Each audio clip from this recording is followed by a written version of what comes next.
Thiago Negro, do 1000 ao milhão. Pilar 3. Ganhar mais. Saia da linha de produção. O assalariamento é uma característica central do modo de produção capitalista.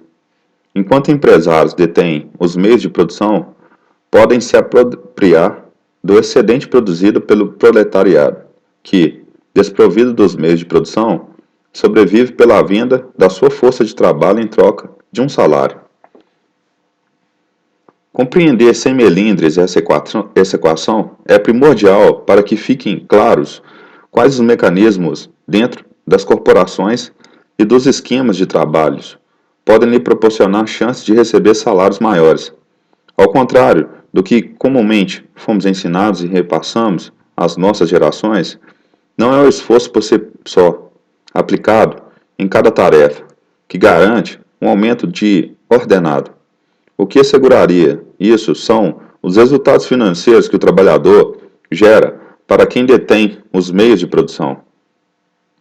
É o que eu chamo de conflito entre esforço e mérito. Se ganha, alguém ganha mais. É porque teve mérito. O caminho que levou ao resultado positivo, o esforço, faz parte de uma história que não interessa a quem lhe paga um salário ou compra algum serviço da empresa. Sem refletir sobre esses simples conceitos, as pessoas acabam sendo educadas desde pequenas em modelos engessados, sem liberdade de criação e inovação. Somos ensinados que devemos nos esforçar para nos enquadrar no sistema, tirar sempre as melhores notas, conseguir entrar numa faculdade e, assim que possível, começar a trabalhar, dar o sangue para alguma empresa, casar, ter filhos, comprar a casa própria, viajar, ter momentos de lazer sempre que possível, emendar um fim de semana, trocar de carro todo ano. Se der para guardar um pouco de dinheiro no meio do caminho, tudo bem. Se não der, faz parte. Chega-se ao fim da vida com poucos ativos e muito gasto, dependendo de filhos que, muito provavelmente, seguirão o mesmo ciclo de esforço e trabalho, sem quase nenhuma grande realização. Fomos treinados para achar que esse suposto esforço empenhado na nossa trajetória será sempre premiado, mas nem sempre isso acontece. Quando falamos de negócios e de ganhar dinheiro, o esforço é apenas um veículo. O combustível que faz sair do lugar é o resultado e efetividade. Quem vence a corrida da riqueza é quem agrega valor, quem tem mérito, não necessariamente quem se esforçou mais. Não adianta um aluno virar à noite estudando para a prova do dia seguinte, se ele não tiver retido os conhecimentos necessários, por maior que tenha sido seu esforço, não será aprovado. E de nada adianta receber um consolo depois, um cafuné dos pais, dizendo que, pelo menos, ele se empenhou. Quem está colhendo os louros é quem passou no exame. E não sabemos exatamente quantas horas estudou, se foi mais ou menos do aluno que falhou.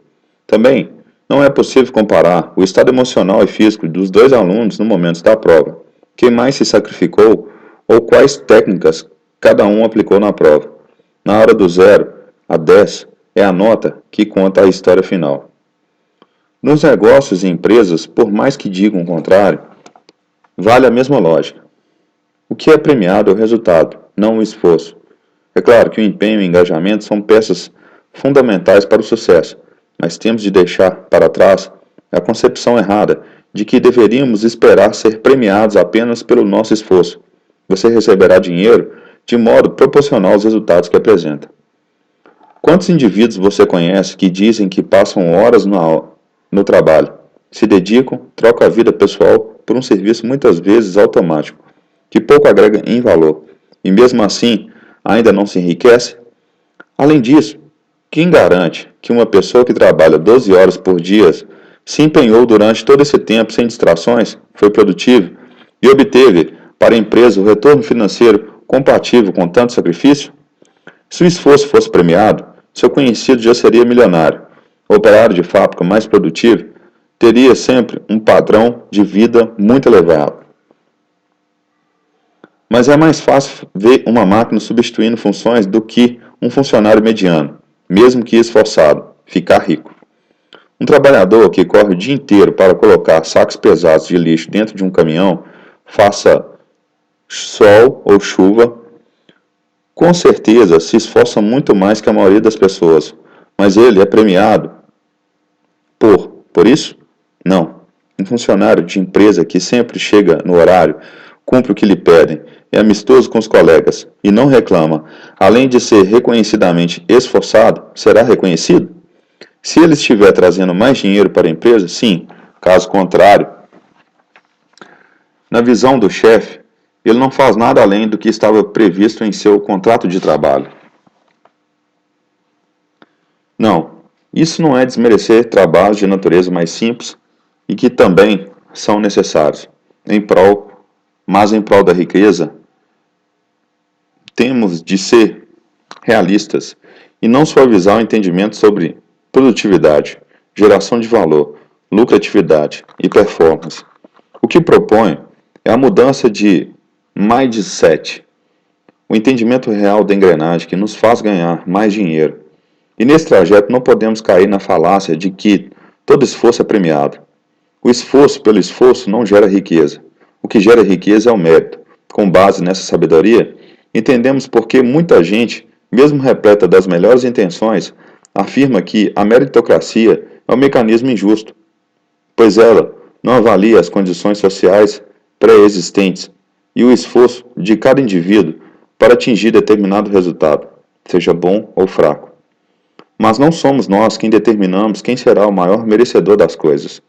Quem faz isso é o mercado, e ele só olha para os resultados, não para o caminho trilhado. Recentemente, o jogador Neymar Júnior foi vendido pelo Barcelona ao Paris Saint-Germain pelo estratosférico valor de 222 milhões de euros, ou pela cotação da época do acordo, 821 milhões de reais. O salário dele ficaria acima dos 30 milhões de euros por ano, equivalente a 9,25 milhões de reais por mês, 2,15 milhões de reais por semana, 308 mil reais por dia, 12,800 mil reais por hora. Neymar ganha um salário mínimo a cada 300 segundos. Além da inevitável inveja que esses números despertam, muitas pessoas esbravejam. É imoral que um único sujeito ganhe tanto dinheiro enquanto os outros passam fome, e que um médico ou um professor receba apenas um salário normal. Mas a resposta para essa equação é bem simples. Nenhum professor ou médico do mundo é capaz de gerar montanhas de dinheiro chutando e cabeceando uma bola. Só o Neymar e outros jogadores do seu porte, dotado de talentos raríssimos, Neymar se tornou milionário pelo montante de dinheiro que traz a todos que estão à sua volta. Ao time, às marcas que o patrocinam, milhares de empregos dependem do esporte que Neymar pratica. E sim, há médicos e professores que, possuírem talentos únicos, também se tornam ricos. Esses profissionais se destacam, ganham prêmios e se tornam professores renomados. Em países desenvolvidos, um professor mediano pode receber salários comparáveis aos de executivos no Brasil. Na Alemanha, o salário anual médio de um professor é de quase 50 mil dólares. No pequeno Principado de Luxemburgo, chega a 66 mil dólares ano. A diferença salarial entre países explica muito bem por que o mérito, ou seja, mais dinheiro, não advém do esforço, mas sim de performance.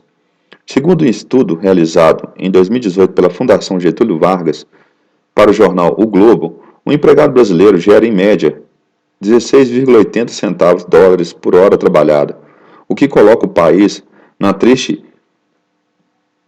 50ª posição em uma lista de produtividade que inclui 68 nações.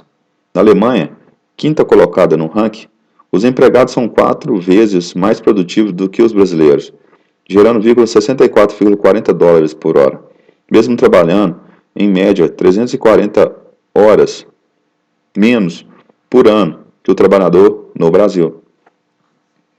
Quem é mais rico? Os esforçados brasileiros ou os eficientes alemães? Em uma entrevista de emprego, dificilmente você será questionado se é esforçado ou se, no emprego anterior, ficava além do expediente para agradar seu chefe. O entrevistador vai querer saber seus resultados, projetos realizados, competências adquiridas e talentos. Apesar de ainda existirem vagas que exigem cumprimento de jornada, o mundo corporativo aos poucos tem flexibilizado os horários, arranjando nas grandes capitais, permitem o home office por alguns dias da semana.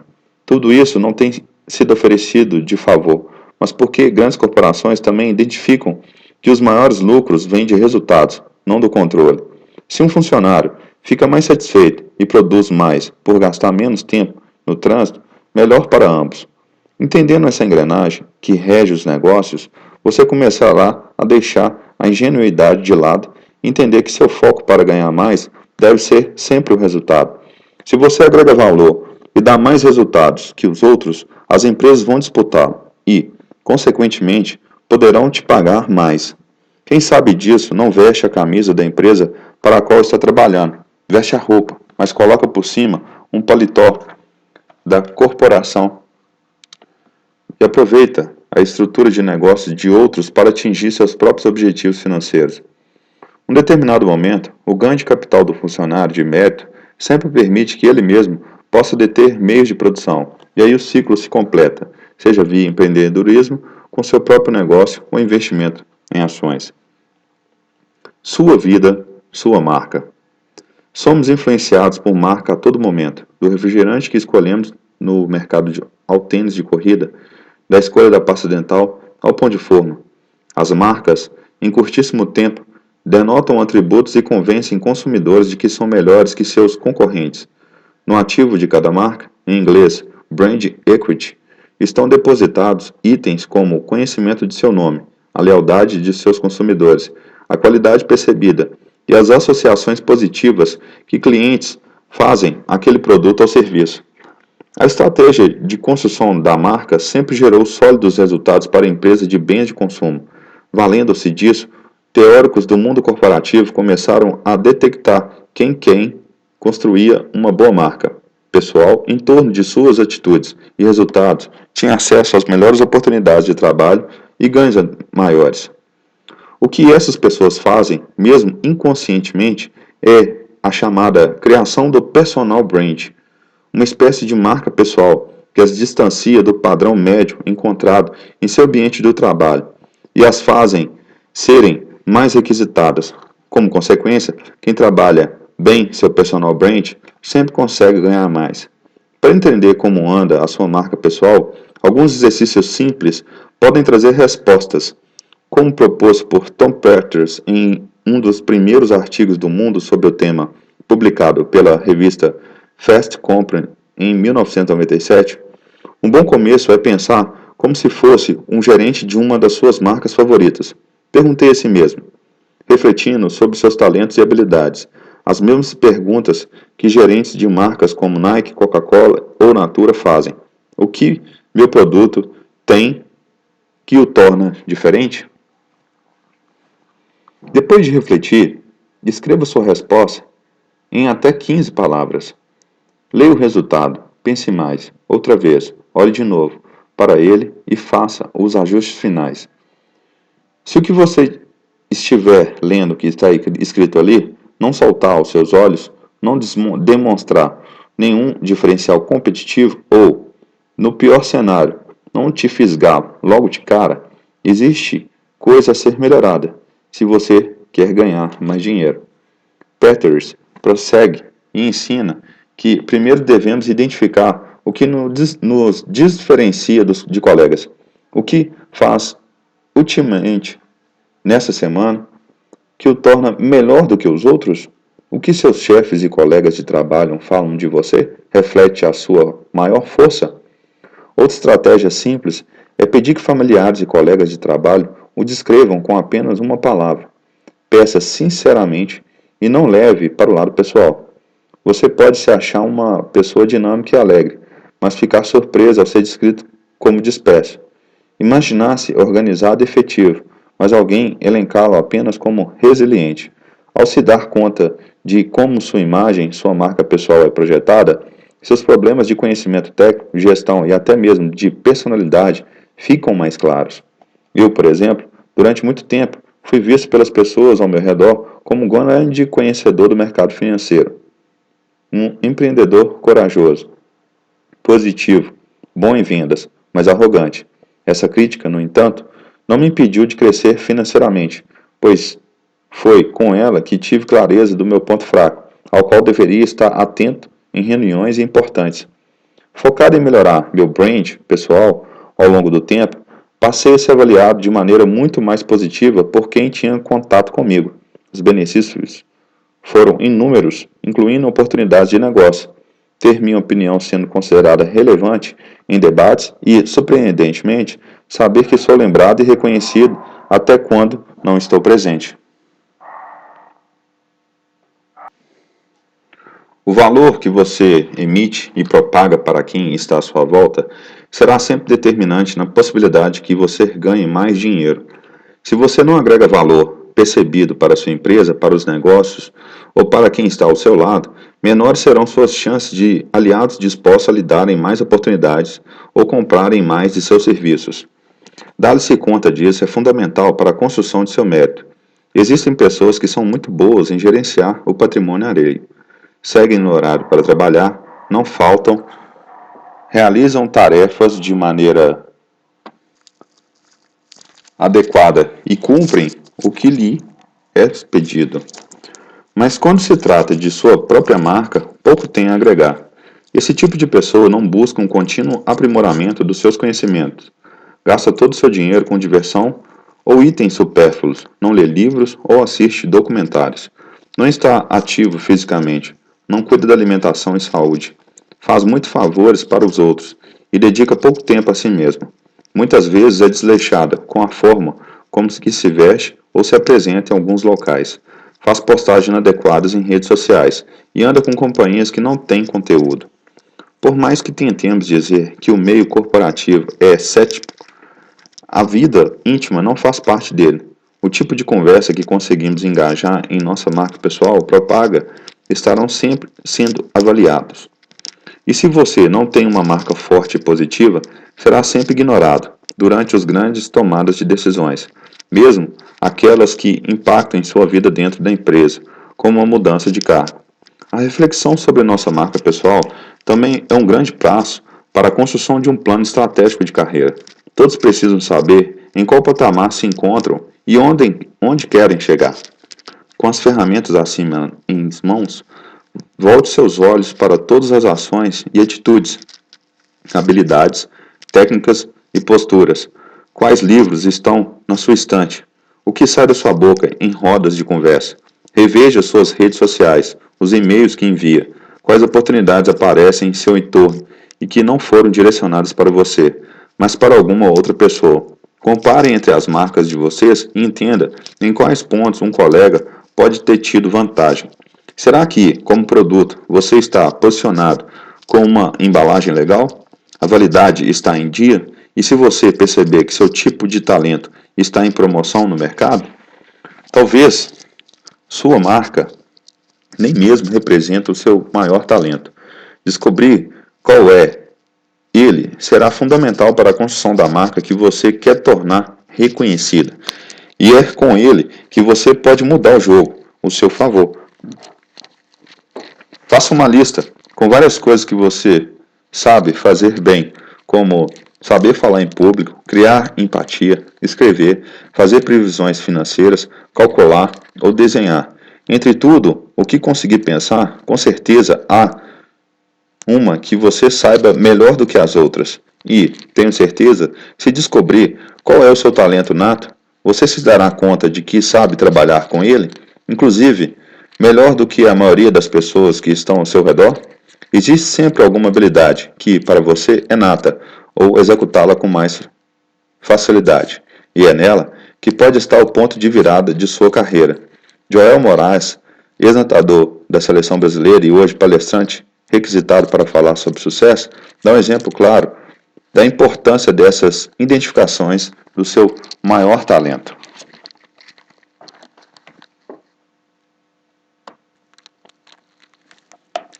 Quando eu era nadador profissional, era especialista em prova de 50 metros livres. Para você ser considerado um bom velocista, é necessário que cumpra uma série de requisitos ao longo de uma prova, que é extremamente rápida e admite poucos erros. Existe a velocidade de reação para pular na água assim que se escuta o tiro de largada. A força e impulso que o atleta consegue gerar ao deixar a plataforma, a explosão das primeiras braçadas, resistência e hidrodinâmica, com cada trecho de 10 metros da prova tem características ímpares. Mesmo numa prova tão curta como essa, eu estudava a fundo qual era a minha maior habilidade e logo descobri que a parte que eu mais me destacava eram os primeiros 15 metros. Então foquei todo o meu empenho em melhorar essa primeira etapa da prova, pois sabia que, quanto mais eu conseguisse transformar esse meu diferencial em um ponto invencível, maiores seriam as minhas chances de vitória. Quanto mais rápido eu conseguir ser logo no começo, menores seriam as minhas chances de perder, pois na metade final da prova eu não era melhor do que os outros. Nesse trabalho de descoberta de talentos e construção de marca pessoal, alguns cuidados devem ser tomados. Alguns erros comuns podem ter efeito contrário sobre o seu brand e, assim como uma peça de marketing mal colocada ou mal interpretada, causa danos a uma empresa. Você pode sair prejudicado e não souber utilizar essa ferramenta com cuidado. O primeiro erro é o de, no afã de ser reconhecido, se tornar um especialista em problemas. Esta é a típica pessoa que azeda o ambiente, sempre reclamando de erros dos outros e vendo obstáculos no sistema de gestão da empresa, ao mesmo tempo que pontua as falhas a eles. Ela acredita piamente que seus talentos nunca são reconhecidos, já que, se estivesse na posição de seus chefes, as situações e os problemas não existiriam.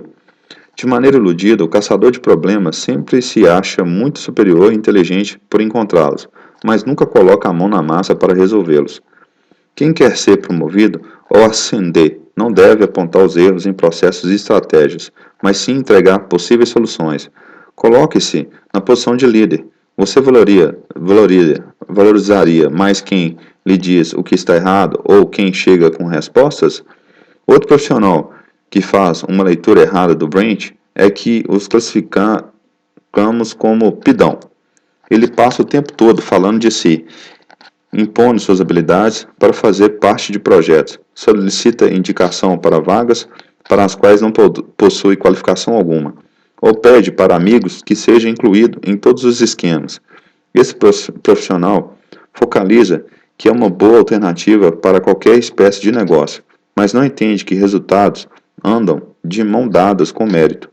As pessoas mais requisitadas não pedem, elas antecipam necessidades, elas não reagem a uma oferta, elas são proativas. Por fim, não acredite que a construção de uma marca pessoal forte venha atrelada à solidão. Não é com o isolamento do trabalho ou na gestão de negócios que você constrói uma imagem forte. Quem atua como um cavaleiro solitário dentro de uma organização corre mais risco de ser conhecido como alguém estranho do que eficiente. Sempre há pessoas ao redor que podem ensinar ou fornecer mentoria. Se você é o próximo de uma pessoa experiente e de sucesso, com certeza tem muito o que aprender com ela. No sentido inverso, você também pode ensinar e propagar sua própria marca ao treinar os outros companheiros, ampliando suas chances de reconhecimento por isso. Ao construir seu personal brand, lembre-se, não gerencie apenas os patrimônios dos outros. Não seja pidão. Descubra seu maior talento. Não fique isolado. Certa vez conversava com um amigo que frequenta muitos fóruns da internet e ele me contou um desses causos do mundo dos negócios. Alguém havia lhe perguntado: se tirarem tudo do Warren Buffett, em quanto tempo será que ele conseguiria fazer $1 milhão novamente? Meu amigo não titubeou e disse: isso depende. Se ele perdesse todo o patrimônio, mas mantivesse seu prestígio, bastaria fazer uma ligação para Bill Gates ou qualquer outro bilionário e dizer que estava abrindo um novo fundo de investimento. Rapidamente captaria alguns milhões de dólares para gerir. Em questão de dias, ganharia mais que todos nós já conquistamos durante a vida inteira. Assim como a fama de Buffett o acompanha por onde passa, todo indivíduo é marcado pela imagem que projeta no mercado. Brand pessoal gera muito dinheiro. A teoria dos espaços vazios. Assim como o ar preenche naturalmente todos os espaços de um cômodo, Um profissional antenado pode detectar oportunidades e zonas livres dentro das corporações, seja por falta de profissionais em número ou falha de colegas. Sempre há tarefas não sendo cumpridas integralmente ou da melhor maneira, territórios inexplorados e brechas para expor positivamente sua marca pessoal. A teoria dos espaços vazios no mundo corporativo divide profissionais em três grupos: aquele que faz o que é permitido, aquele que gosta do proibido, aquele que executa os opcionais. Opcional. O profissional que faz apenas o que é permitido vive na zona de conforto. Ele faz tudo certo, chega no horário, não falta, não causa desconforto para seus colegas, cumpre as tarefas e faz o trabalho de maneira mais adequada possível. Ele pouco erra, mas também não propõe nada de novo, não agrega valor a nada que faça. Pode ter sido assíduo nas tarefas que executa, mas quando se depara com a oportunidade de fazer algo que vai além da sua descrição de cargo, reclama. Não vou propor que eu faça isso, meu chefe é quem tem que cuidar dessa tarefa, afinal, ele é muito bem pago para isso. Enquanto isso, colegas ainda não concordam. Não deixe barato não, seu chefe está te explorando. Todas as vezes que eu vi esse tipo de diálogo, na mesma hora, entendia que as pessoas dificilmente poderiam estar em meus planos de longo prazo, na minha mente. O que eles diziam era: eu não quero mais do que eu já tenho. Toda pessoa que vira as costas para o poder está fadada a permanecer longe dele. Quem não ocupa os espaços vazios não é visto como empreendedor ou alguém ativo que está apto a desenvolver novos projetos. E empresas, por mais estáticos que os negócios podem parecer, estão todo o tempo se recriando, desenvolvendo ideias dentro delas mesmas, se reestruturando. Quem faz só o que lhe é pedido não é visto nem pelo cliente interno, muito menos pelo externo, diminuindo substancialmente suas chances de ser lembrado por algo relevante. Mas há também quem goste do oposto, o funcionário empreendedor que preferia permanecer 100% do tempo na zona proibida. Se é instruído a fazer uma tarefa de determinada maneira, ele pensa que seria melhor implementá-la de outra. Muitas vezes, perde seu tempo executando certo as coisas erradas, ou deixando de lado o que deveria ser prioridade. Ele pode ser cheio de ideias e vivido, mas expõe isso de maneira desordenada e sem foco dentro do ambiente profissional. Como fica óbvio, apesar de uma aparente boa vontade de fazer as coisas diferentes e inovar, um funcionário que não sabe cumprir ordens básicas dificilmente será considerado numa promoção. E aí resta aquele que entende entre seu cargo e a promoção existe um vão que precisa ser transposto. É tal espaço vazio que nunca é preenchido automaticamente, para que o limite do seu cargo encoste acima da função. É preciso injetar ânimo no dia a dia, mostrar entusiasmo, lealdade e perseverança. Além de ser um cumpridor de tarefas, quem tem atitudes que vão além do esperado e coloca a mão na massa nas tarefas que parecem apenas opcionais, mostra que é alguém diferenciado. Nem todos à sua volta, porém, vão compreender você bem nesse exercício. Pode te chamar de puxa-saco, queridinho do chefe. Mas quem está focado em ganhar mais não negocia com o fracasso alheio. Ignora o ambiente hostil e vai além do que está na descrição do seu cargo. Afinal, seu grande momento dentro da empresa pode não estar no texto, mas no contexto. O vencedor não quer ser mocinho nem vilão, ele só quer triunfar, e com ética, pois ultrapassá-la nunca gerará resultados perenes no longo prazo. Chefes esperam contar com sensibilidade, com quem saiba fazer o que não está ao olho nu. O profissional que faz, além do requisitado, ativando os opcionais, desenvolve sua capacidade sensitiva e observa quais atitudes podem destacá-lo da massa. Por isso, desenvolve a autoliderança e automotivação. Quem precisa de elogios o tempo todo para se sentir estimulado ou desmonta diante de qualquer crítica, provavelmente não será quem dará o próximo passo no mundo corporativo. Empresas muitas vezes querem funcionários com olhar de dono, que se engajem e consigam ir além. Para conseguir isso, é importante que cada um analise suas funções no trabalho de maneira holística, pois toda a organização está cheia de espaços vazios, prontos para serem ocupados.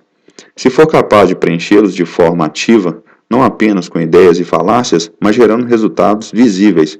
Pode ter certeza que, em breve, estará ganhando mais. Mas aqui vale um alerta. Apesar de grande parte das corporações gostar de dizer que admira empregados com olhar de dono, nem todos estão preparados para premiar quem trabalha assim, e muito menos estão abertas à proatividade.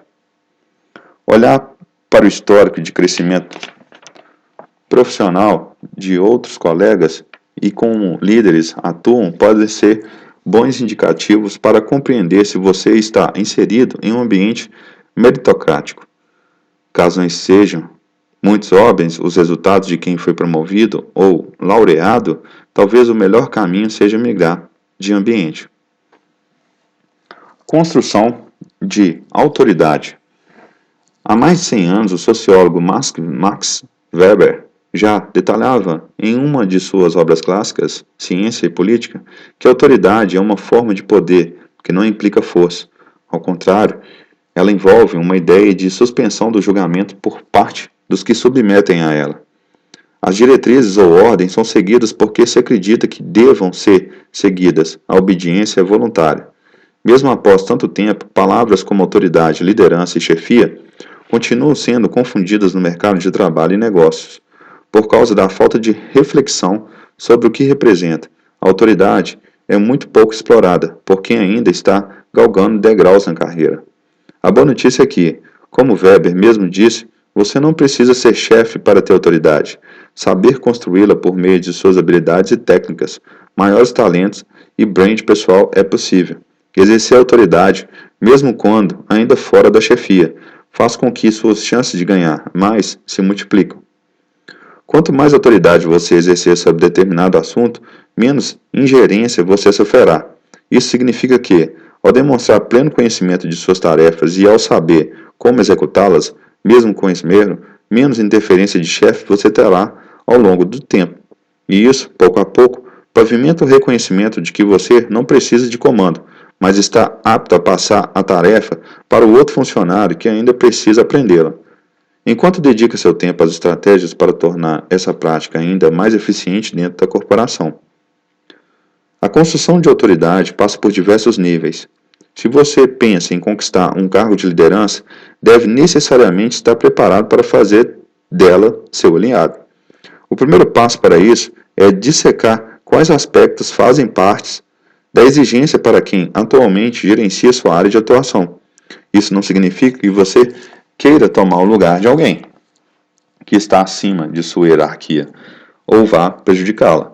Essa análise pode ir além de sua corporação e envolver pesquisas concorrentes e empresas com funções correlatadas. A questão é trabalhar em prol das suas aspirações, estar preparado para o momento em que as oportunidades surgirem, pois elas sempre aparecem. Num primeiro momento, todos somos anônimos para a liderança. Em equipes muito grandes ou dispersas, pode ser difícil encontrar uma maneira de se destacar da multidão ou fazer algo que demonstre plena habilidade nas mais diversas áreas. A questão é que, quase sempre, quem está no comando não tem tempo para ensinar sobre autoridade. Ela está preocupada com a gestão, o resultado final, e não pode deixar tão claro que você tem liberdade de fazer mais do que lhe é pedido. Conquistar autoridade é uma decisão pessoal, fica entre a escolha de se manter acomodado apenas dentro as ordens ou ocupar os espaços vazios. Deixar esse anonimato pode ser simples, mas não menos desafiador. O primeiro passo é liderar a si mesmo, fazer com que sua eficiência aumente para os serviços que pareçam complexos para os outros, sejam complementados mais rapidamente por você. Se o chefe pede um relatório para daqui 7 dias, você entrega no terceiro. Se um dia uma reunião é marcada às 7 horas da manhã, você dorme na hora correta na noite anterior e chega com um sorriso no rosto 6h45, num almoço com 15 colegas da empresa, você se alimenta bem de maneira adequada e evita alimentos pesados, pois sabe que tem uma tarefa importante para ser cumprida no período da tarde e não pode ficar com sono, bocejando na sua mesa, você se mantém sempre alerta e preparado, consegue propor ideias mais relevantes em discussões da equipe. Ao conseguir manter esse padrão de autoliderança constante, você será em algum momento reconhecido como um profissional bem-sucedido no que faz. Pessoas se aproximarão pelo seu exemplo e, mesmo sem uma atribuição de cargo, pessoas passarão a pedir sua ajuda e poderão até mesmo receber ordens suas sem que isso seja percebido, pois você deterá autoridade sobre aquele grupo. Alguns poucos de autoliderado solitário, você percebe que engajou 4, 5 colegas de trabalho ao seu redor. E essa fama, se construída com cautela e sem egocentrismo, se espalhará lentamente. Também deixe de lado a sensação de que, se for muito bom e isso ficar muito aparente, alguns poderão se afastar por se sentirem ameaçados. Isso até pode acontecer, mas quem quer crescer, assim como você, sabe que é preciso ter bons aliados ao lado para construir esse caminho. As pessoas não apenas o notarão, mas vão querer estar perto de você. Autoridade. 1. Em que assunto da sua atividade profissional você se sente mais confortável em ouvir, que é especialista? 2. Em que área, na sua profissão, você se sente apto a desempenhar tarefas com total autonomia? 3. Se você pudesse assumir um departamento específico no seu trabalho, que departamento seria? 4. Se você fosse convidado a publicar um livro por uma grande editora ou fosse feito um documentário sobre a sua história, qual seria o conteúdo? Vale aqui também pensar algo que você não domina ainda, mas que deseja dominar. A autoridade pavimenta a construção da liderança. Se você quer ser chefe, precisa de autodomínio, vencer instintos da preguiça e procrastinação, pois passará a servir de exemplo. Em reuniões e projetos será solicitado sua presença e sua opinião será bem-vinda. Na chegada de novos funcionários, indicarão que você ensina o trabalho a eles, pois é quem melhor sabe executá-lo. E como previsto, o momento de alcançar um novo cargo surgirá. As empresas estão sempre em constantes mudanças, e por mais estático que alguém pareça estar em algum cargo, chefes são transferidos, mudam de emprego, expansão de negócios acontece, empresas reinventam sua estrutura. Mesmo que o processo seja competitivo e candidatos de fora apareçam para disputar uma vaga de gerência aberta, você será automaticamente lembrado por seus superiores se agregar valor ao resultado da companhia. Com um novo cargo em mãos, a autoridade se torna mais óbvia e um novo flanco pode ser aberto, possuindo a validação corporativa para comandar. Você receberá mais dinheiro, mas também passará a ser mais cobrado por performance e resultados financeiros, mantendo a assertividade. Será visto como uma autoridade célebre. Aquela é vista falando em nome da corporação e fora dela. Neste momento, sua autoridade chega ao mercado e pode começar a ser desejada por outros grupos empresariais. Se o seu sucesso for estrondoso, disruptível, é possível que você não seja esquecido, mesmo que parta para outro trabalho. Isso é a concretização da construção de autoridade mito, aquela que trouxe resultado muito acima da média e se torna referência de excelência. Alinhados a tudo isso, ficam suas expectativas de ganho, seja em salário, participação dos lucros ou partindo para o empreendedorismo só seu. Deter autoridade sempre será sinônimo de ganhar mais. Anônimo, especialista do assunto, autoridade, celebridade, mito. Plano de ação para a construção da autoridade. Pense nas questões abaixo e elas os ajudarão a refletir e encontrar alguns caminhos para que você seja mais reconhecido no que faz.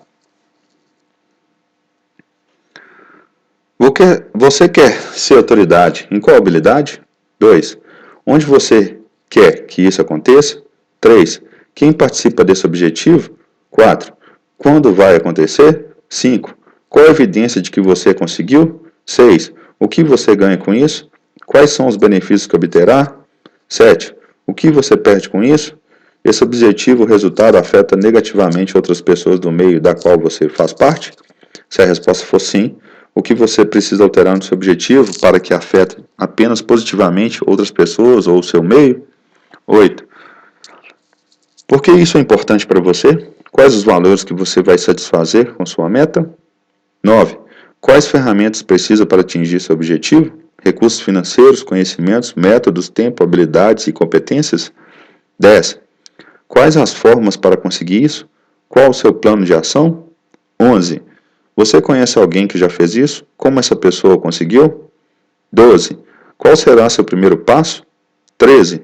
Existe esse objetivo? Depende apenas de você ou de outros para que se concretize? Se precisar de outros, o que você pode fazer para que ele seja apenas seu? 14. Qual o seu grau de comprometimento em realizar isso? O que você pode fazer para aumentar seu foco nessa conquista? Como pedir aumento? Todo mundo quer receber mais pelo trabalho que exerce, mas poucos entendem a lógica empresarial que está explícita nesse movimento. Como explicado, muitos não compreendem que não é pelo esforço que um aumento pode chegar, mas sim pelo mérito de cada um em gerar mais dinheiro para quem se trabalha. Nenhum chefe lhe garantirá uma promoção apenas porque alguém esforçado nas suas funções, mas porque garantiu um retorno maior do que o seu custo, e não interessa eles perder você como um recurso provedor de lucros.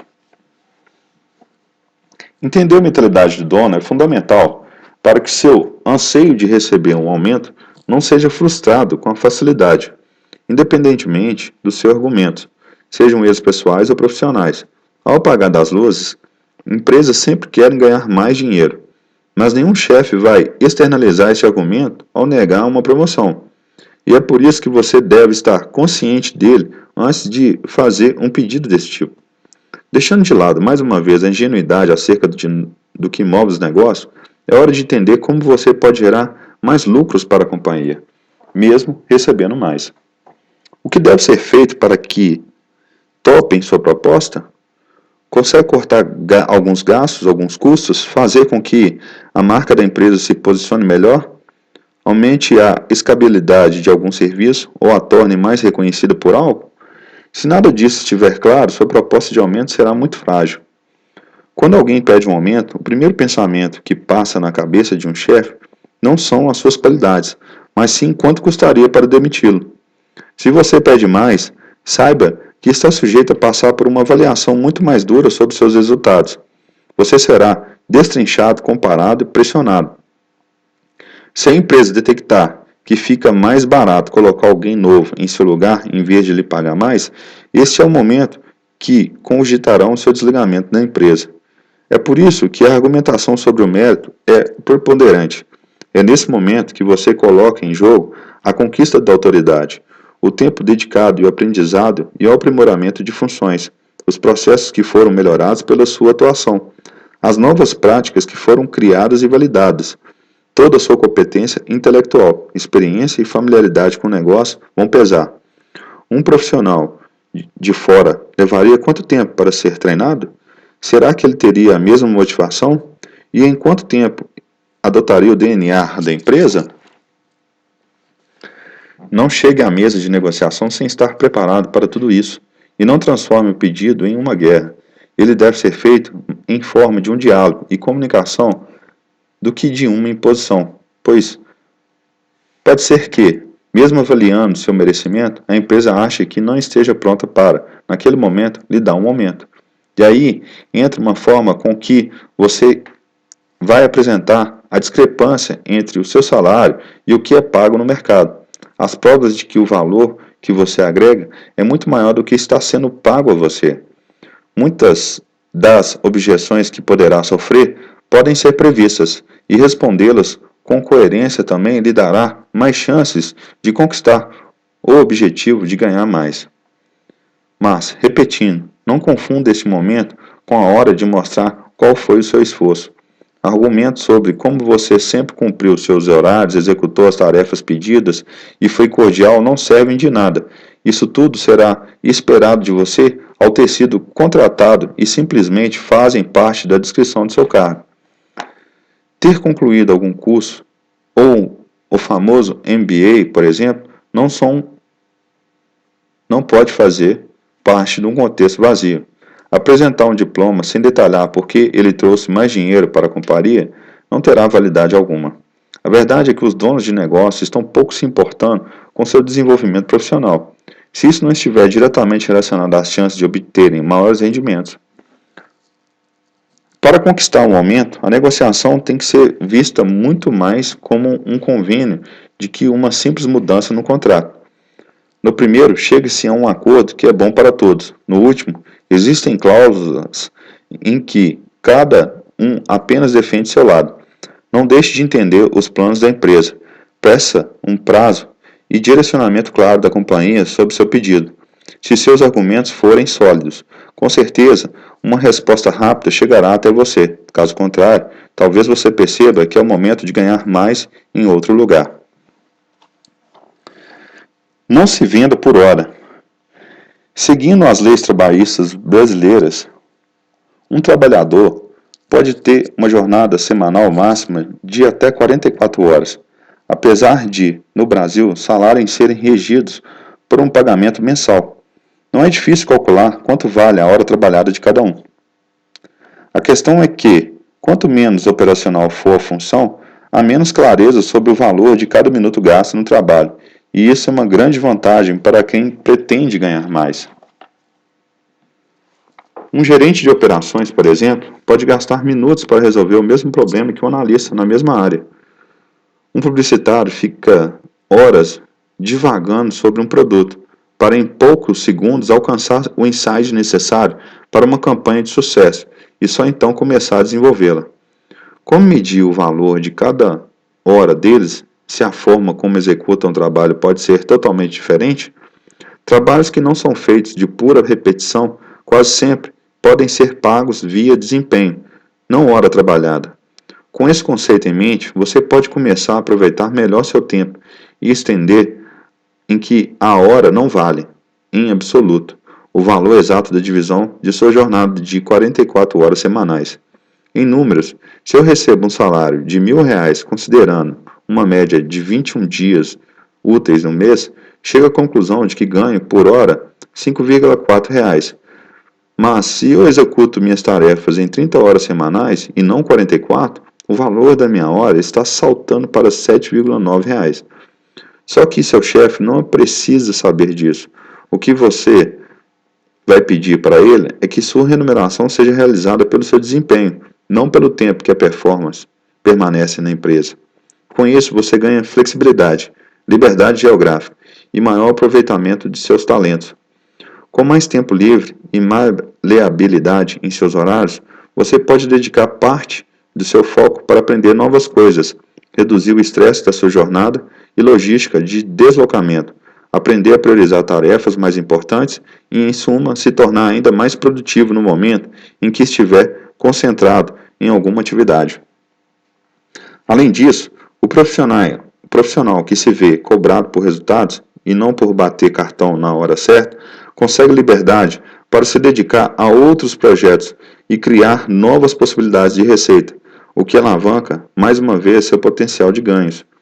Diferentemente de quando se pede um aumento, requisitar uma remuneração por desempenho exige uma avaliação mais cuidadosa da empresa. É preciso entender se os esquemas de trabalho da corporação permitem esse tipo de arranjo, se os outros já conquistaram o benefício e quais serão os limites de ambos os lados. Imagine-se ao lugar de perceber que trabalha menos, o funcionário se depara com o chefe que liga depois das 7 horas da noite pedindo logo. Neste momento da discussão, tenha muito claro os motivos pelas quais a empresa pode aceitar a proposta, e não as razões que, muitas vezes, acredita serem as principais para você. Evite discursos de cunho pessoal, como alegar que pretende passar mais tempo com a família, ao invés de enxergar produtividade. Seu chefe pode ver nisso como um sinal claro de que você só pede flexibilidade porque possui outras prioridades. Ao conquistar esse benefício, use-o com racionalidade, haja com sabedoria e esperteza, sempre posicionado para apresentar um desempenho coerente com a confiança recebida. Não deixe que, com menos tempo de corpo presente em um local, a sua marca pessoal deixe de ser vista e reconhecida. Aprenda a escutar primeiro antes de se movimentar. Se um chefe propõe uma tarefa, deixe que ele diga quando gostaria de recebê-la feita e não seja você quem propõe, logo de cara, o prazo. Você pode achar que 3 dias são suficientes e seu chefe lhe dizer que te dá 7. No terceiro dia, surpreenda com o resultado, não só com os prazos, mas também em muitos outros tipos de discussões do mundo corporativo. Toda vez que você se movimenta primeiro, perde a chance de saber uma série de coisas que se passam no campo das ideias alheias. Com seu salário sendo pago por desempenho, fica a sua missão de manter resultados, sempre em ordens. Se começar a prometer coisas que não podem cumprir, sua reputação entra em jogo e você, muito provavelmente, em breve voltará a receber por hora. Emprego dos sonhos. Sabemos que, à exceção de alguns muito ricos, a grande maioria das pessoas precisa encontrar uma ocupação que garanta, pelo menos, o sustento básico ao longo de várias décadas. Depois de anos vividos na escola e sendo preparados para o mundo adulto, chega a hora da escolha da profissão e, ainda muito jovens, traçamos nosso destino para o resto da vida. A decisão nunca é fácil e, às vezes, não é tão sábia. Seja por influência externa, imaturidade ou mesmo auto-engano. É muito comum com que em pouco tempo o profissional esteja muito satisfeito com o que faz e não é exceção no mercado de trabalho. Mais da metade dos brasileiros está insatisfeito com a sua carreira. Desilusão com a profissão e crise estão levando profissionais de volta às faculdades. 72% das pessoas estão insatisfeitas com o trabalho, aponta a pesquisa. Profissionais reclamam de falta de reconhecimento e excesso de tarefas. Empresas devem avaliar o perfil do colaborador para resolver a situação. É preocupante uma taxa tão alta de desconforto com a atividade que ocupa a maior parte da nossa vida. É o trabalho de maneira fria que determina o que podemos comprar e onde morar, o que comer e até a nossa estrutura familiar. Ter um bom relacionamento com ele deveria estar entre as prioridades de todas as pessoas. Engana-se quem diz que dinheiro não importa e que o trabalho é secundário. Descuidar-se dele é deixar de lado um dos itens que mais afetam sua vida.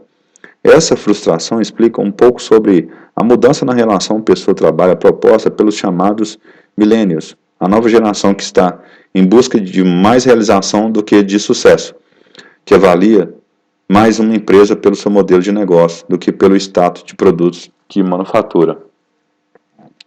No fim, a verdade é que, ao olharmos o que eles fazem, todos têm se tornado um pouco mais milênios também. A diferença é que, com experiência e pé no chão, podemos tentar alinhar nossos sonhos e anseios no trabalho que executamos bem, gerando ainda mais retorno financeiro com isso.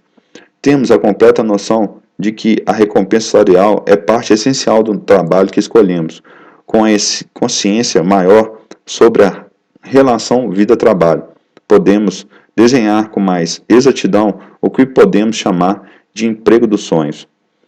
O primeiro passo é delinear o que é exatamente esse emprego dos sonhos. Muitas vezes, a partir para esse tipo de reflexão, de cara, nos damos conta de que nem sabemos qual tipo de atividade realmente nos faria felizes. Em termos práticos, fica mais fácil começar pelo reconhecimento do modelo de trabalho que se encaixa mais com esse perfil. Há quem acredite que o emprego dos sonhos é aquele que lhe proporciona liberdade de tempo, não exija ponto ou horários a serem cumpridos todos os dias. Para alguns, pode ser que não pague por hora, mas por resultados e performance, abrindo mão de um salário fixo para ficar com comissões. Para outros, pode ser o emprego dos sonhos, ainda nem exista em alguma empresa e seja preciso formatá-lo do zero empreendendo.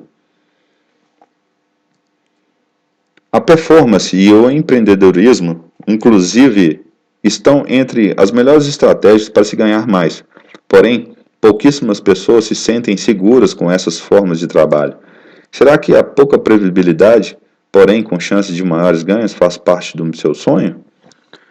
Realizando esse desenho mental do emprego ou tipo de trabalho almejado, é hora de localizar onde ele se encontra, se é dentro de sua organização ou em outro setor, se ele exige alguma transformação radical na sua carreira ou, caso verta, para o empreendedorismo, se está sendo realizado por um concorrente.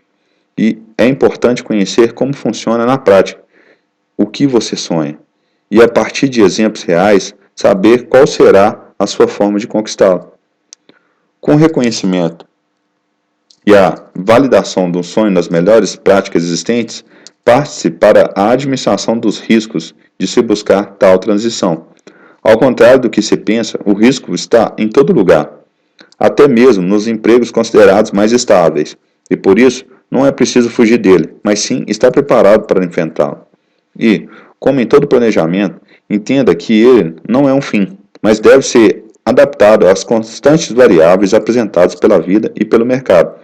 Aprenda a vender sua ideia de sonho para os outros, convencê-los de que você está apto para vivenciá-lo, agindo com proatividade e se ajustando aos desafios propostos.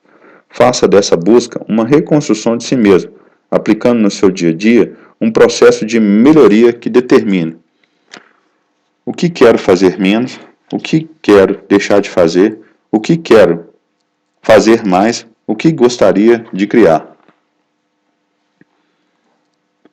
Questionário ou emprego dos sonhos.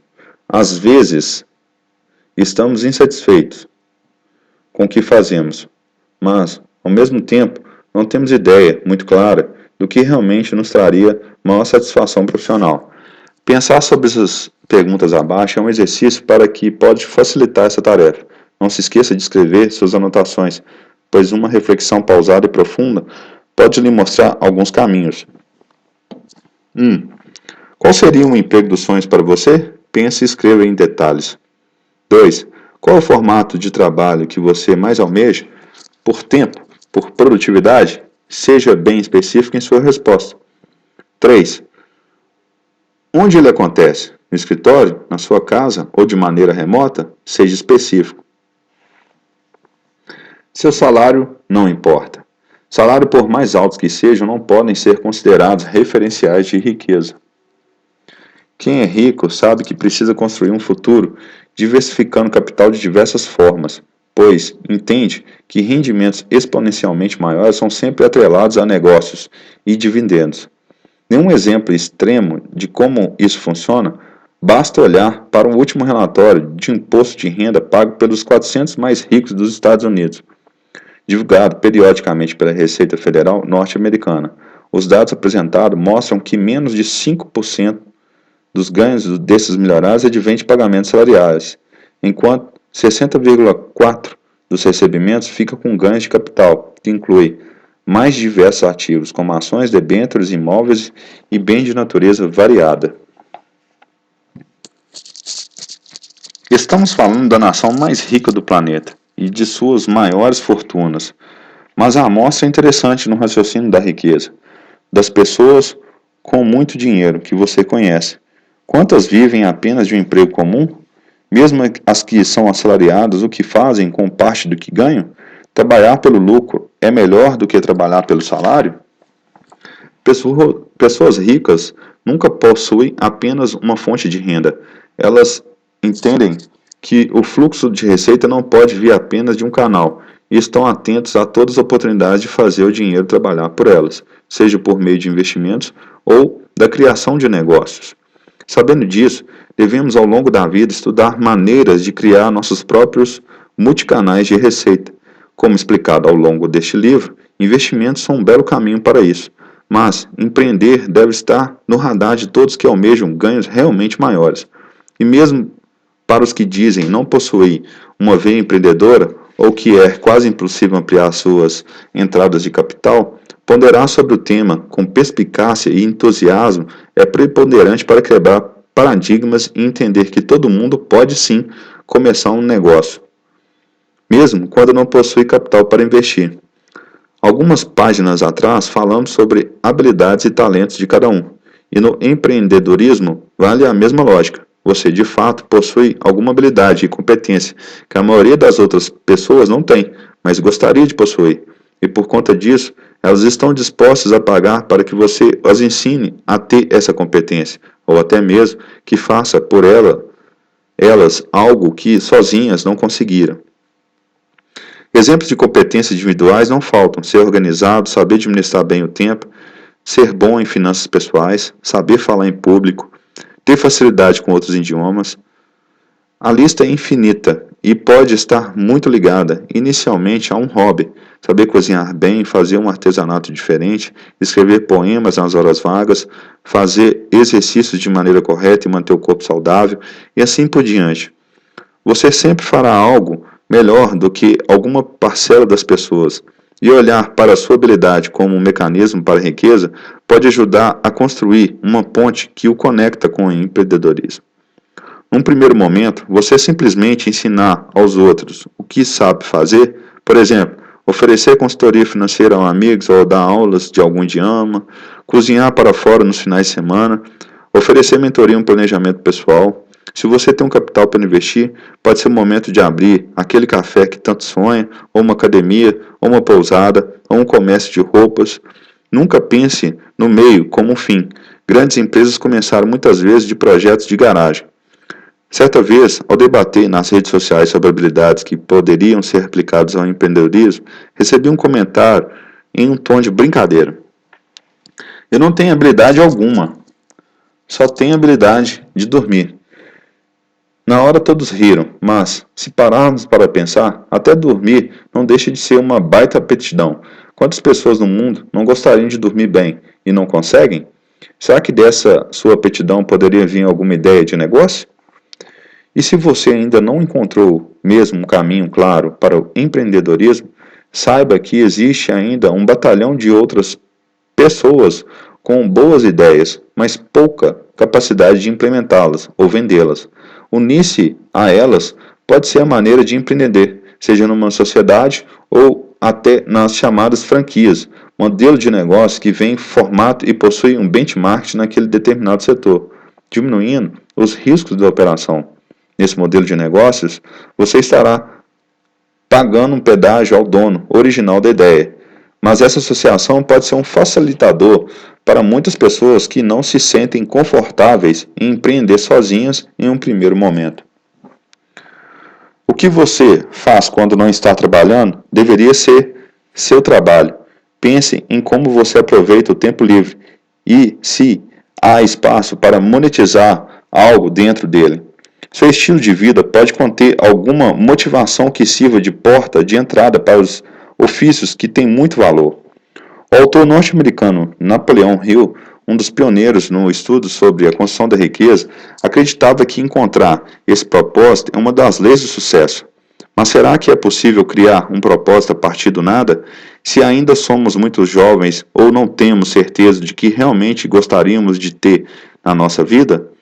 Em 2017, viajei para diversos países com a intenção de entrevistar as pessoas mais bem-sucedidas do mundo, alguns já bilionários, para meu projeto, o Código da Riqueza. Questionei-os justamente sobre esse tema e se, mesmo há muitos anos de conseguirem ter sucesso, já se imaginava obtendo bons resultados no futuro. Todos disseram que jamais haviam imaginado estar na posição em que se encontravam, e muito menos tinham um propósito claro. Mas será que Napoleão Hill estava errado?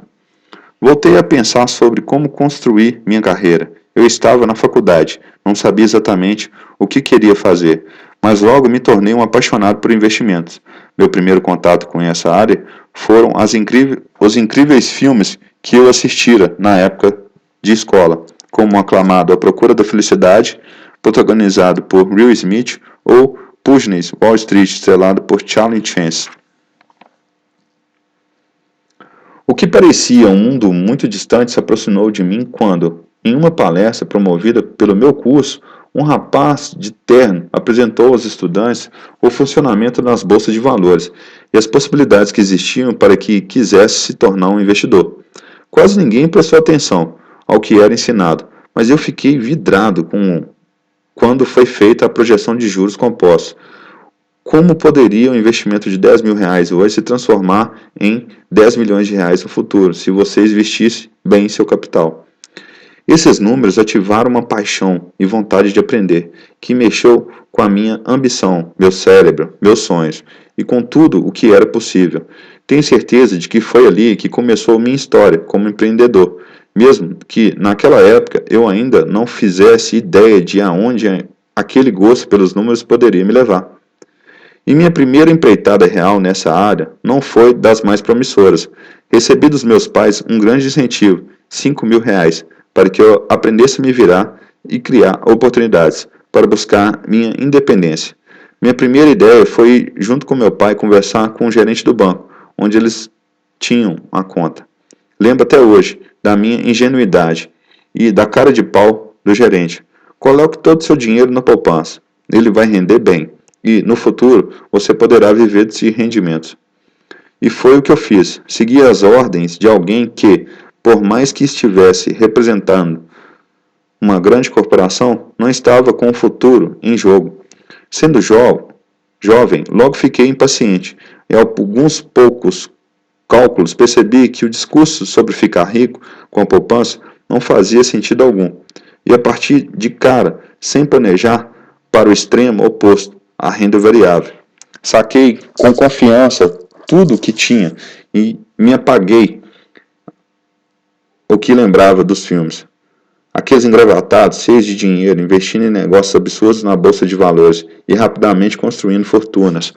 Com ganância e sem preparo, corri para abrir minha primeira conta em corretora e fiz diversos aportes sem nenhum embasamento teórico de mercado.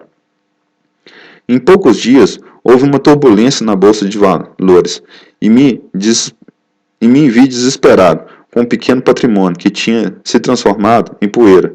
No afã de conquistar tudo muito rápido, realizei operações de alto risco no mercado de opções, sem fazer ideia de que isso representava, e perdi tudo, de uma vez. Confesso que minha primeira reação foi ficar desolado, mas logo me dei conta de que haveria outro caminho a ser trilhado, e por ele passava o estudo e paciência, e me afundei em apostilhas e cursos, obtendo certificações financeiras e correndo atrás do meu primeiro emprego no mercado financeiro, que depois me guiou para o empreendedorismo. Nessa minha empreitada, absorvi 8 grandes aprendizados. 1. Você vai querer o caminho mais fácil. Antes de conseguir minha primeira vaga no mercado financeiro, fiz entrevistas em todos os bancos de investimentos que você pode imaginar e dos quais eu tinha ouvido falar, seja no trabalho ou até mesmo naqueles filmes famosos do setor. Credit Suisse, Goldman Sachs, Itaú BBA, entre tantos outros.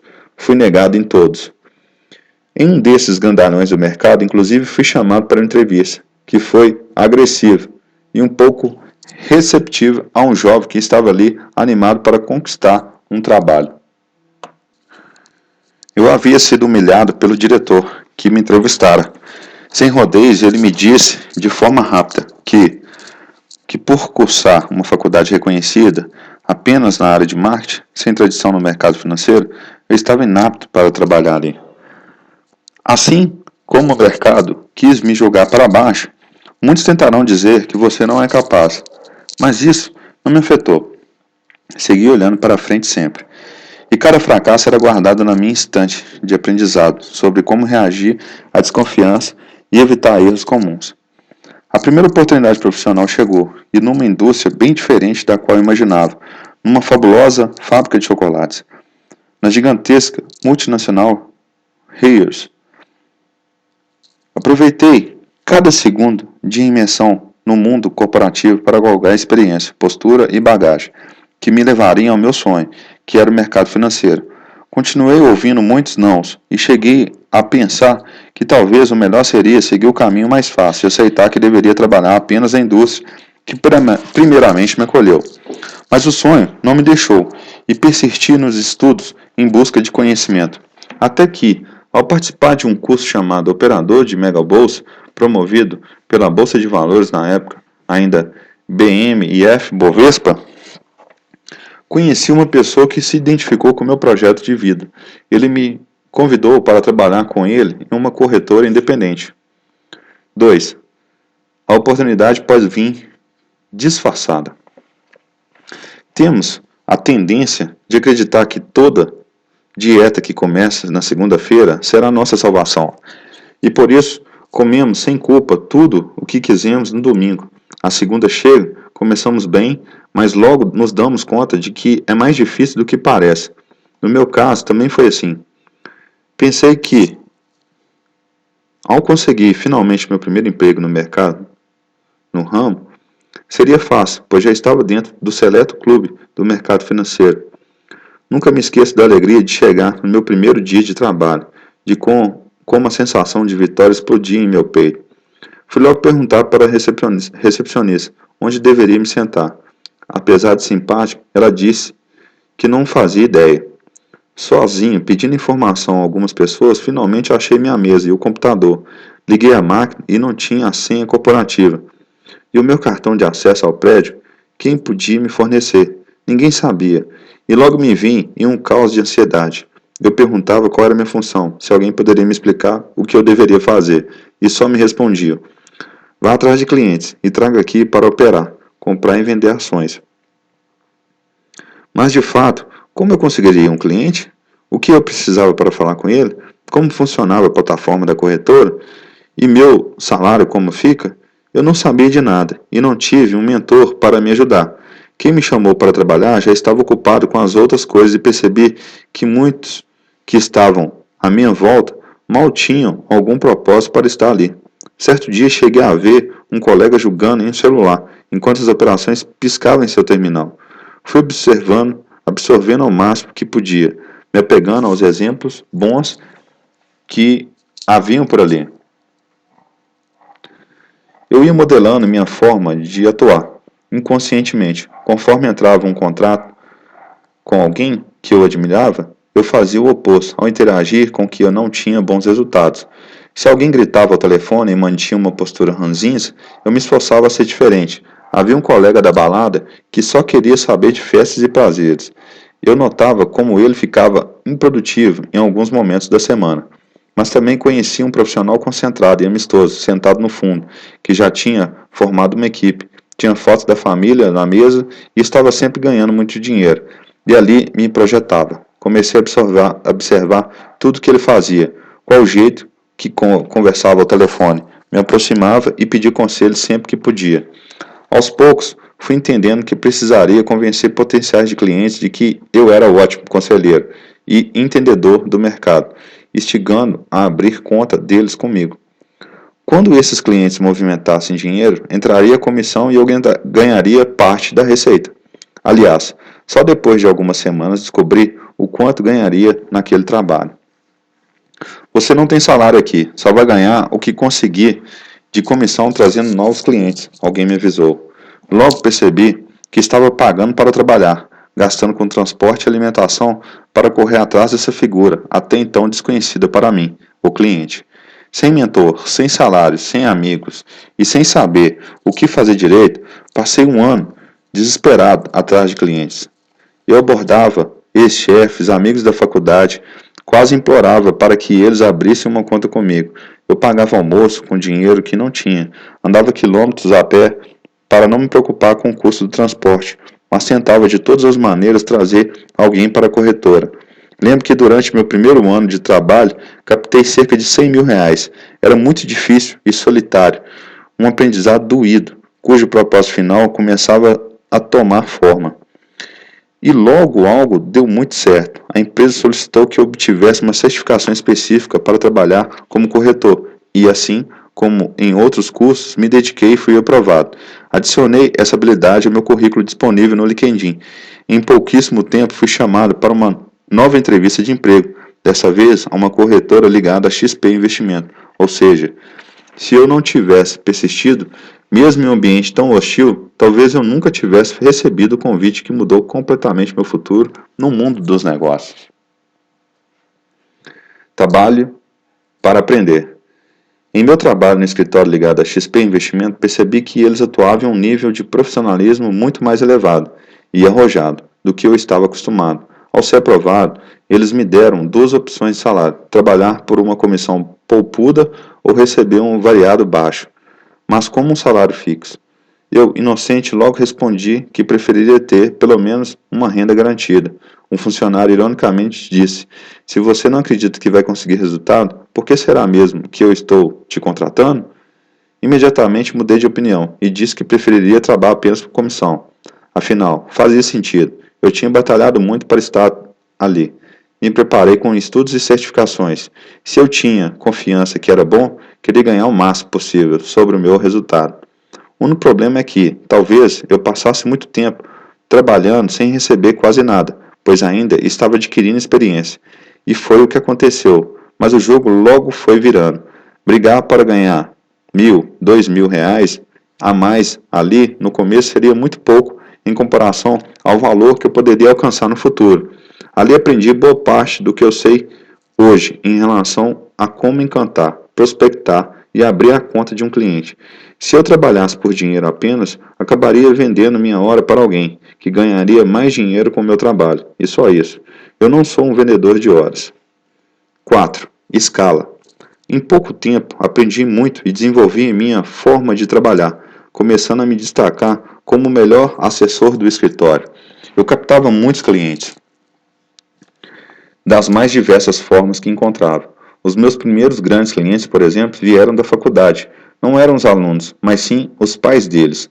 Nessa fase, eu já estava conseguindo me sustentar com as comissões e começava a vislumbrar uma projeção de carreira, o que no início é muito mais importante do que o salário em si. Meus amigos da faculdade que haviam optado por estágios comuns estavam há um certo tempo ganhando mais do que eu e zombavam. Olha o mendigo do cliente vindo aí. A essa altura, o jogo começava a virar silenciosamente. Eu sabia que meus resultados com comissões começavam a ultrapassar o que eles ganhavam de salário fixo. Meu próximo salto foi abraçar um serviço que apareceu no escritório e aparentemente ninguém estava com vontade de fazer. O mercado de investimento no Brasil era ainda mais desconhecido do que hoje, e a única coisa que as pessoas faziam era investir na poupança. Por conta disso, a XP Investimento começou a fortalecer suas plataformas de educação financeira, com a meta de ensinar ao maior número de pessoas como outros tipos de aplicações poderiam oferecer melhores rendimentos. Nesse movimento, os escritórios de investimentos ligados à XP foram instigados a organizar turmas para dar palestras, fornecer conteúdo educativo e, por consequência, oferecer uma assessoria de investimentos. A ideia chegou ao meu escritório onde eu trabalhava e foi passando de mão em mão. Ninguém se sentia preparado para falar em público, ou não comprava a ideia, ou estava ocupado demais para pensar nisso. Chegou até mim e fui o primeiro a aceitar. Afinal, a gente nunca pode descartar uma oportunidade sem ao menos ver quais são os resultados que ela traz na prática. Ter sido proativo e aceitar a proposta fez com que eu desse um passo muito importante, que foi o de conhecer o poder da escala nos negócios. Se antes eu precisava ligar para amigos conhecidos, mandar diversas mensagens, marcar cafés e reuniões para, talvez, conseguir 2 ou 3 respostas positivas, dessa vez eu oferecia algo que juntava 10 de uma vez na sala, 10 pessoas de uma vez na sala, com um detalhe, pessoas que já estavam mais abertas ao negócio.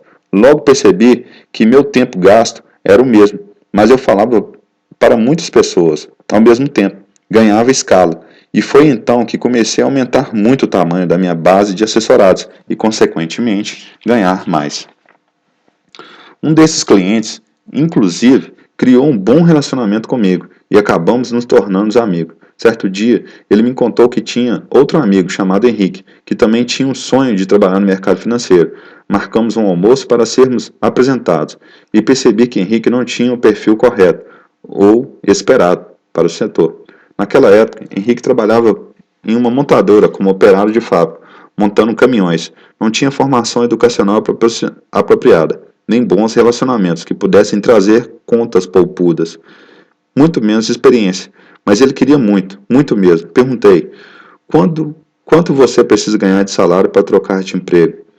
Eu gasto R$ 500 com alimentação e transporte, Henrique respondeu. E se te disser que você pode ganhar esses R$ 500 para trabalhar comigo, o que diria? Aceita na hora. E assim contratei meu primeiro funcionário. Abri mão de parte do que ganhava para ter Henrique do meu lado. Enquanto ele se preparava para ter certificações corretas, começou a trabalhar e atrair ainda mais clientes para a nossa base. Com escala, os resultados se amontoavam. 5. Tenha processos. As coisas iam bem no trabalho, mas, por decisão da chefia, o escritório fez a opção de deixar de repassar clientes para a XP Investimentos e trabalhar com um concorrente internacional do mercado, que estava chegando no país. Isso, em questão de semanas, criou uma cisão dentro da empresa, com pessoas que prefeririam trabalhar no novo modelo e outras pessoas que acreditavam que ficar com a XP era a melhor solução. O resultado foi de alguns desistentes, inclusive eu, desistiram, sair da empresa e montar um novo negócio. Éramos 5 sócios no novo negócio. Eu era o que possuía a maior carteira de clientes. Na prática, cada um fazia seu trabalho de maneira individual, com seu estilo e seus processos. Ao fim do mês, rachávamos apenas o custo do contador. Nós nos dávamos muito bem, e nunca me esqueci da primeira vez que comemoramos o excelente ciclo de receitas e realizamos o sonho de fazer uma comemoração com uma limusine. Estávamos indo bem, tínhamos um ótimo relacionamento e os resultados apareciam.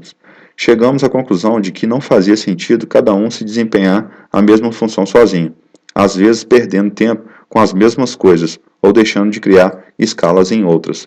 Juntos pensamos qual seria o melhor processo de trabalho para a empresa e redesenhamos a forma de trabalhar com 3 grandes funções.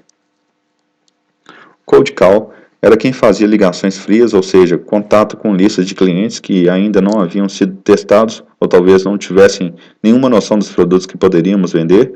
Essa pessoa tinha a missão de abrir a primeira porta e marcar reuniões introdutórias.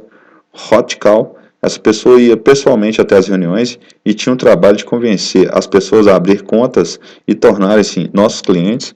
Atendimento, fazia o pós-venda, administrando as contas abertas com o escritório. Com a nova estrutura, os resultados foram absolutamente maiores. Em 2015, ganhamos o prêmio de escritório revelação da XP Investimentos. Éramos apenas 5 garotos, mas nosso processo fez com que tivéssemos captado mais dinheiro do que escritórios com mais de 30 pessoas. 6. Leia livros. Assim como muitas pessoas, não fui educado para ser um bom leitor desde cedo, e confesso, lia muito menos do que deveria. Com a maturidade, entendemos a importância do aprendizado contínuo e da necessidade de manter-se atualizado, ventilar novas ideias e saber como outras pessoas conquistaram seus objetivos. Os livros são ferramentas fundamentais para isso, pois abrem de maneira muito rápida nossas possibilidades. Pulverizam novidades no mercado e melhoram metodologias. Com o meu crescimento profissional, o hábito de leitura começou a fazer parte do meu cotidiano. Muita coisa do que li nos livros, mesmo em momentos de relaxamento, foi a chave para a tomada de decisão que impactaram diretamente na minha vida. Certa vez, eu estava de férias numa praia paradisíaca e tinha levado comigo o livro Geração de Valor, de Flávio Augusto Silva, empresário e fundador da rede Wise Up, do Orlando City Soccer Club. A leitura foi tão fascinante que, ao voltar para casa, tomei a decisão de mais uma vez mudar de emprego e montar meu próprio negócio, dessa vez sozinho. Eu deixaria de ter 22,5% de participação em um negócio grande para ter 80% de uma empresa muito menor. 7. Acredite nas pessoas. O mundo dos negócios pode se mostrar muito ácido em vários momentos, até mesmo no relacionamento com as pessoas, por ganância ou má fé. Muitas vezes somos levados por outros a trilharmos caminhos não tão produtivos. Somos influenciados a tomar decisões erradas. Somos passados para trás. Mas a verdade é que, como diz o célebre poema de Joe Donne, nenhum homem é uma ilha isolada a si mesmo. Todo homem é parte do continente, um pedaço de um todo. Sempre vamos precisar de parceiros para crescer. E quando fui montar meu escritório sozinho, o M. Negro Investimento sabia que eu nunca conseguiria tirá-lo do lugar sem uma boa equipe. Até então, quem continuava no meu lado era o Henrique, a pessoa que, pela força de vontade de fazer algo diferente, se dedicou e provou seu valor em um mercado que desconhecia totalmente. Ele sempre confiou em mim e esteve presente nos momentos mais delicados. Acreditar nele desde o começo fez muita diferença em minha vida. Se eu fosse alguém sem fé no ser humano, provavelmente não teria me isolado muito mais e conquistado muito menos. Nesse mesmo momento de minha vida, entrei em contato com um antigo amigo chamado Ricardo. Anos antes havíamos tido um grande desavença e brigamos. Sabia que ele estava no trabalhando para um grande grupo comercial e estava buscando uma forma de voltar para o ramo de assessoria. Eu não sabia se nossos pensamentos poderiam convergir de novo, mas conversamos e o chamei para se juntar a mim. Acreditei nele e, de fato, ele estava muito mudado. Meses depois, se tornara um dos meus principais sócios. 8. Mente mestra e o ambiente. Quando comecei a M-Nigra Investimento, tínhamos pouco mais de 50 milhões de reais em custódia e éramos apenas 2 pessoas. Em cerca de 2 anos, nosso time reunia 30 pessoas e contava com mais de 400 milhões de investimento por nossos clientes. Deixamos um escritório compartilhado para ter uma sala só nossa, na Avenida Paulista.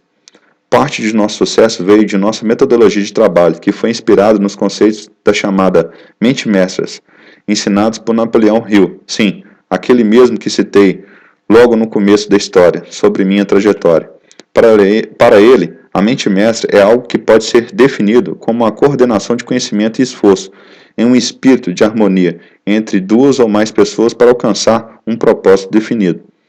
Um de seus mais reconhecidos pensamentos gira em torno do seguinte tema: é impossível que 2 mentes se unam sem que criem, consequentemente, uma terceira força invisível, intangível, comparável a uma terceira mente.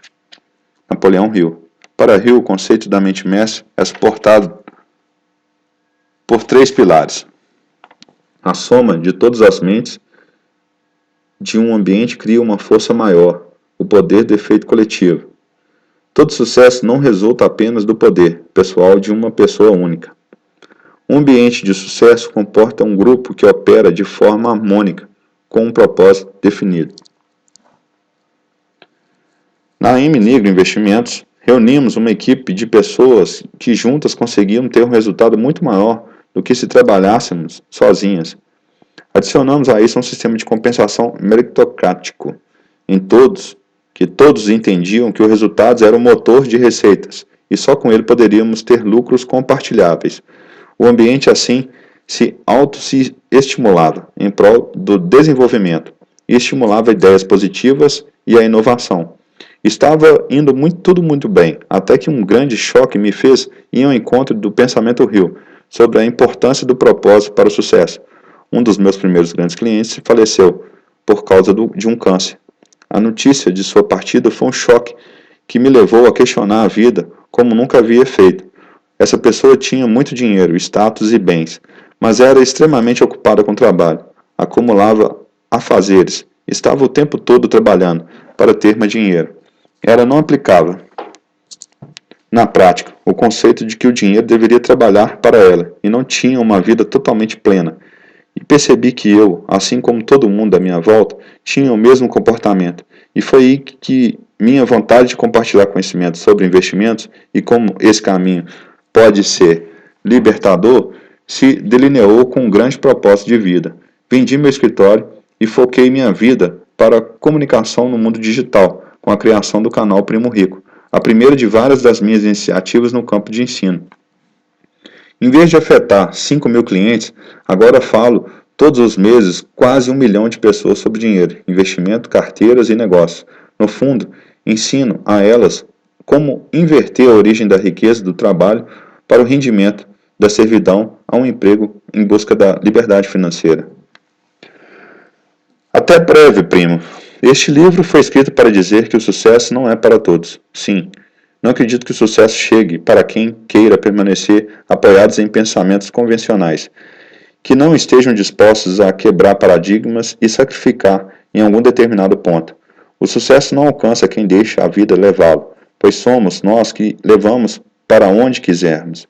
E ela sempre nos impõe decisões complicadas, uma dose de ricos. Já disse a célebre frase de Mark Zuckerberg, criador do Facebook: o maior risco de todos é não correr nenhum risco. Em um mundo que muda rapidamente, a única forma garantida de falhar é não correr risco. Nunca vi alguém super em forma sem malhar mais do que a média. Nunca vi alguém de muito conteúdo que não lesse acima da média. Nunca vi alguém gastando bem seu dinheiro sem realizar sacrifícios acima da média. Pessoas medíocres não chegam a lugar nenhum. Elas sempre ficam na média da vida, dos relacionamentos, do aprendizado, do sucesso. É ridiculamente fácil investir melhor. A grande batalha é sempre travada entre o nosso cérebro e o coração. Se o coração vence, tomamos decisões que nos fazem sentir acolhidos pela massa, com a intenção de apenas de ser aceito e agradar a todos. Passamos a seguir ideias muitas vezes são totalmente diferentes dos nossos objetivos iniciais. Se caminhamos seguindo apenas o senso comum, vamos ganhar como a média, ter sucesso como a média. Ensinaremos nossos filhos mais uma vez que apenas comprar uma casa lhes dará segurança, e colocar dinheiro na poupança é melhor do que arriscar em uma renda variável. Sair da mediocridade, no entanto, não exige apenas de você uma mudança de mentalidade. É preciso prática, experiência, reconhecer erros e não voltar a repeti-los na próxima oportunidade. Investir bem envolve treino, resistência, antifragilidade. É como se tornar um lutador profissional do UFC. Afinal, você sobe no ringue para uma luta com o maior campeão da temporada, apenas por ter lido livros sobre luta? Também acredito que gastar melhor sempre é possível. Tomamos decisões instintivas e, na maioria das vezes, de forma emocional, enganamos a nós mesmos sobre a importância do gasto e sua urgência naquele momento. Apesar de difícil, tirar menos dinheiro da carteira sempre vai ter um resultado positivo no fim, pois sabemos que, se bem aplicado, ele renderá muito mais no futuro. Quando o sacrifício vem acompanhado de um motivador, ele vale a pena. Tentei também dizer aqui que economizar no café ou em centavos pode até deixar você com mais dinheiro, mas não te deixará mais rico. O que os pequenos gastos podem acabar com você se acontecerem de forma desordenada, mas é nos grandes gastos que se pode obter o impacto para toda uma vida. Decisões racionais e bem calculadas sempre aceleram o processo de enriquecimento. O segredo para não ficar pobre não está no quanto você ganha, mas sim no quanto você gasta. Por fim, tenha certeza de que o enriquecimento acelerado sempre passa pela vida de ganhar mais, para impulsionar suas receitas. Lembre-se do sacrifício, da escala, da meritocracia. O primeiro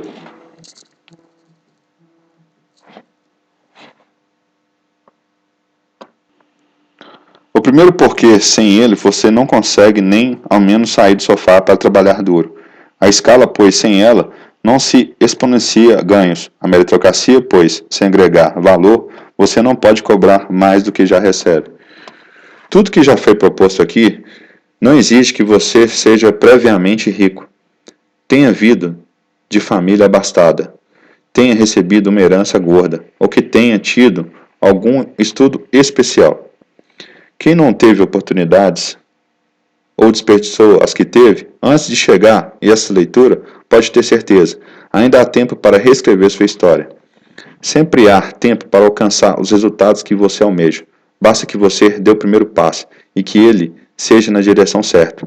O grande objetivo desse livro é justamente esse: te dar a direção correta, a todas as ferramentas importantes para que você conquiste seus objetivos. É a partir de agora que você passa a ter a obrigação de fazer a coisa certa, se possível, ainda compartilhar o que aprendeu com quem está à sua volta. O meu propósito, por mais numérico e racional que possa parecer, sempre foi transmitir mensagens que apoiem as pessoas na busca por sua felicidade. E isso não se resume apenas em atingir sua liberdade financeira. Contudo, a liberdade financeira é um grande facilitador para atingir a felicidade, inegavelmente. Dito isso, agora deixo o bastão do meu propósito com você. Cabe não apenas a mim, mas a nós, passar o conhecimento deste livro adiante. Durante muito tempo, o brasileiro foi privado da ideia de que não há complexidade em ser rico. Apenas um trabalho a ser feito. Mas nós precisamos dar um basta nisso. Se é verdade que o conhecimento nos liberta, já está na hora de libertarmos o Brasil da ignorância financeira. O primeiro passo já foi dado com este livro. Cabe a você dar os próximos. Agradeço a todos os primos. Sem você, esse sonho não seria possível.